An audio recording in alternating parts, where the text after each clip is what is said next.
Свет в Таджикистане давали строго по расписанию. В большинстве регионов всего на 6-8 часов в сутки. Хозяйкам приходилось вставать пораньше, готовить и завтрак, и обед. Кипяток в термос, продукты в подвал.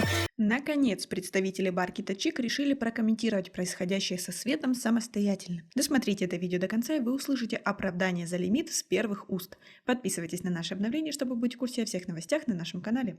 Госэнергохолдинг бар Китачик назвал примерные сроки возобновления стабильной подачи электроэнергии населению Таджикистана, но и в то же время отрицает существование лимита. Вопросы ответственным лицам Госэнергохолдинга в качестве гражданина и журналиста задавал блогер и независимый журналист Далери Имамали. На вопросы журналиста отвечал пресс-секретарь бар Китачик Назирджон Эдгари. Молодой человек задал следующий вопрос.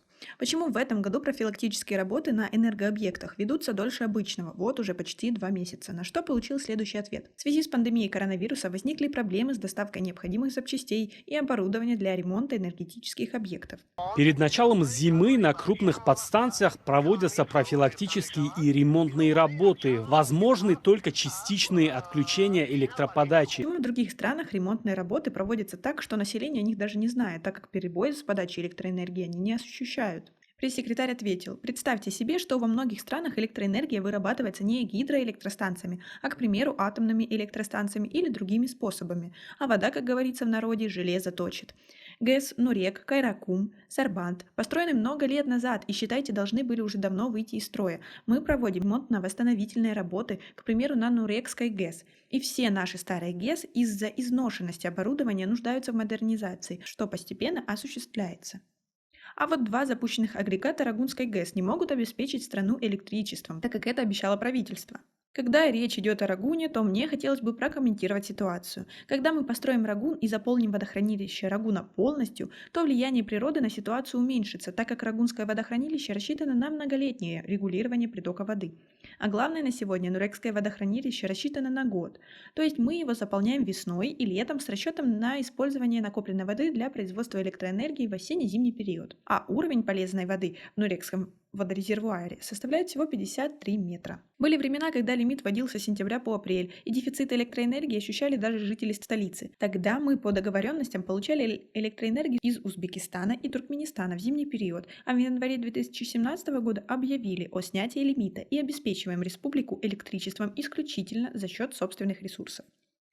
Блогер спросил: вы сказали, что лимит на подачу электроэнергии в Таджикистане был снят в январе 2017 года. Но вот почему продолжающиеся вот уже почти 2 месяца профилактические работы и отключения в этот период вы не можете назвать лимитом? Мы не можем говорить о лимите, потому что это не лимит, а восстановительные работы. У нас есть все ресурсы для бесперебойной подачи электроэнергии населению, но это неотложные меры, которые нельзя игнорировать, чтобы стабилизировать подачу электроэнергии в зимний период. Как вам такие ответы? Напишите нам, пожалуйста, в комментарии.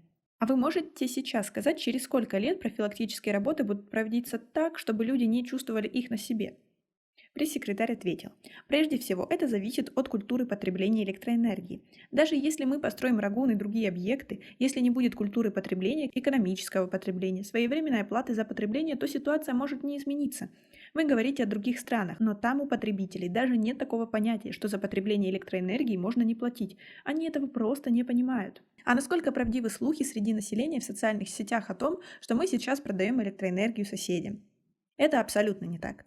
Мы экспортируем электроэнергию только в летний период, но не зимой. В этом году в связи с маловодьем мы прекратили экспорт электроэнергии в Узбекистан и Афганистан еще летом, чтобы заполнить водохранилище, и даже было специальное обращение правительства о бережном использовании электроэнергии. Корреспондент спросил следующее.